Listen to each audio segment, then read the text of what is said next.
Alors là, je reviens à toi. Nous sommes dans un véhicule, nous revenons de Kinkole. Pour ceux qui te suivent en ce moment, ils doivent savoir que nous sommes à la partie est de la capitale Kinshasa, en allant vers la province de Bandundu. Mais je voudrais qu'on réfléchisse ensemble par rapport à ce que tu es venu faire.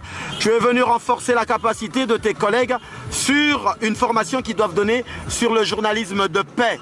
Alors avec ce paradoxe que tu as retrouvé, paix et tu ris, conflit et tu ris, joie et pleurs en même temps, comment peux-tu conseiller tes confrères, tes collègues par rapport à cette formation qu'ils sont appelés d'aller donner dans quelques jours en plein milieu où il y a des conflits? Comment doivent-ils se comporter vis-à-vis de ce paradoxe que tu viens de relever?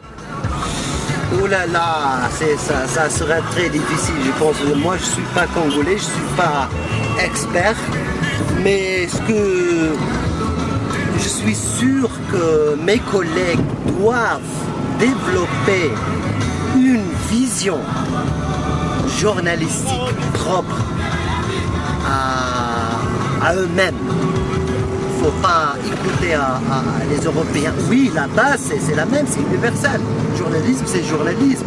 Mais il y a quelque chose qui s'appelle Congo, et la réalité congolaise. Donc, attends pas que les Européens ou les Américains ou des gens d'extérieur qui vont développer une vision. C'est à vous de développer avec nous, c'est l'aide. Alors Hugo, tu es au volant, la présence de Redouane par rapport à tout ce travail qu'il est venu, renforcement de capacité, mais aussi cet échange culturel entre la RDC et les Pays-Bas, qu'est-ce que tu ressens là? Oui, ça me réjouit beaucoup puisque, vous savez, comme l'a dit Redouane, nous sommes dans un pays paradoxal.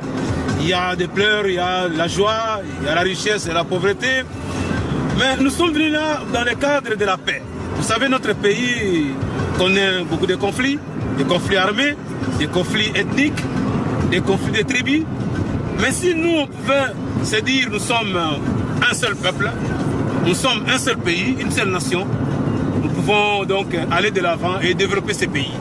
Donc la présence de Redouane chez nous par rapport à la formation sur la paix nous réjouit, nous donne de la force pour aller de l'avant et surtout pour nous réunir, pour donner de l'espoir à cette population, à cette jeunesse qui jusque-là ne sait pas où elle va, n'a pas d'issue.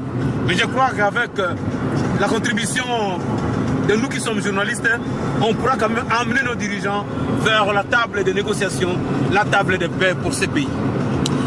Merci Hugo, je reviens à toi Redouane. Tu as pu visiter notamment 2 chaînes de télévision jusque-là à Kinshasa. Tu es un des journalistes, un de ceux qui sillonnent le monde.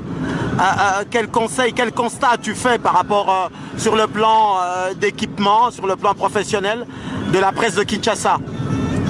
Oh, d'être franc avec toi, je ne connais pas vraiment bien la situation.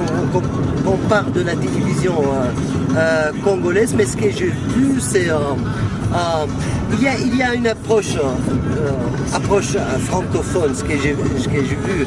Qu'est-ce que ça veut dire là? Ça veut dire qu'on doit développer des journalistes congolais qui sont all-round. On dit ça all-round, en anglais ça veut dire qu'ils savent faire... Complet. Polyvalent. Oui. D'inventer une idée jusqu'à faire le montage. Et ça, c'est très efficace. Parce que je vois le rôle d'un journaliste, c'est pas de transmettre l'information, mais non, c'est aussi d'orienter le peuple. Et ça, c'est délicat, c'est très sensible. On commence d'informer un peuple, mais tu termines par orienter un peuple.